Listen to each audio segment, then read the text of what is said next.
The people of Hong Kong have taken to the streets again this weekend to protest mainland China's efforts to roll back its freedoms. Ramy Inocencio has filed a Sunday journal.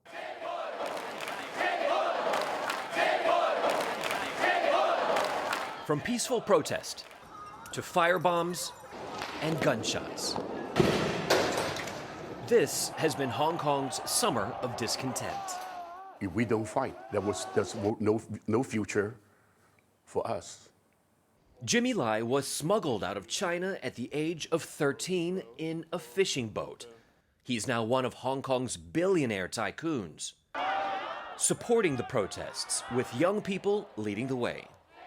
This movement is going to be persisting because it's a movement of martyrdom. Hong Kong was a British colony for more than 150 years. Ceded to the UK from China in the 1800s, it grew from fishing village to modern economic miracle, rich, respected, and full of Western institutions. Claudia Mo works in one of them, elected as a pro-democracy legislator.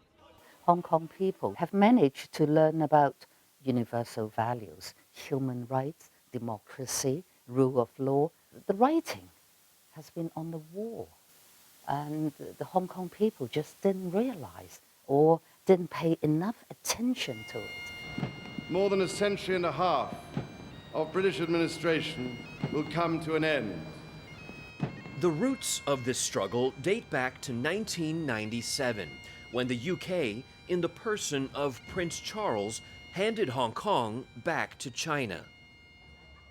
The UK and China agreed Hong Kong would be semi-autonomous, in charge of its internal affairs until the year 2047. That's when this city is set to revert to full Chinese rule. But for now, only Beijing has the power to appoint who runs for Hong Kong's chief executive, its top leader. The power is not with the people in Hong Kong. The power lies in Beijing. That's her big brother, her big boss.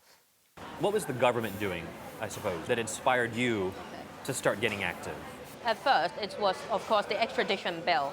That bill, backed by Hong Kong's chief executive, Carrie Lam, would have given Beijing power to extradite locals and foreigners in Hong Kong to China's legal system, described by critics as corrupt.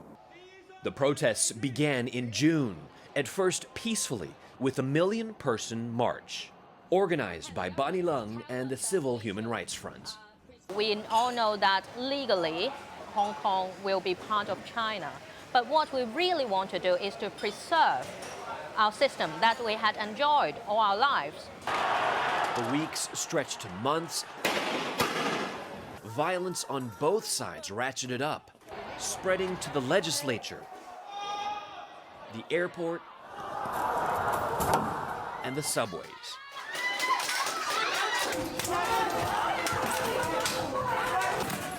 This is essentially a large bunch of young people in Hong Kong fighting for democracy.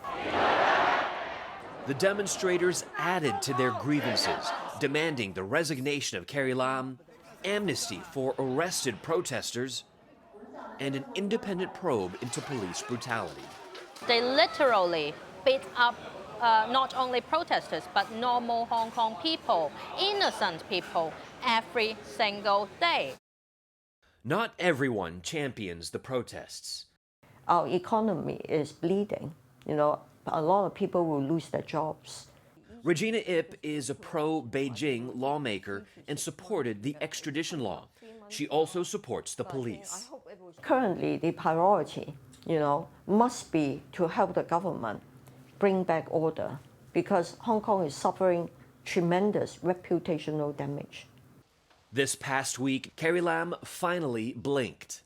The bill will be withdrawn.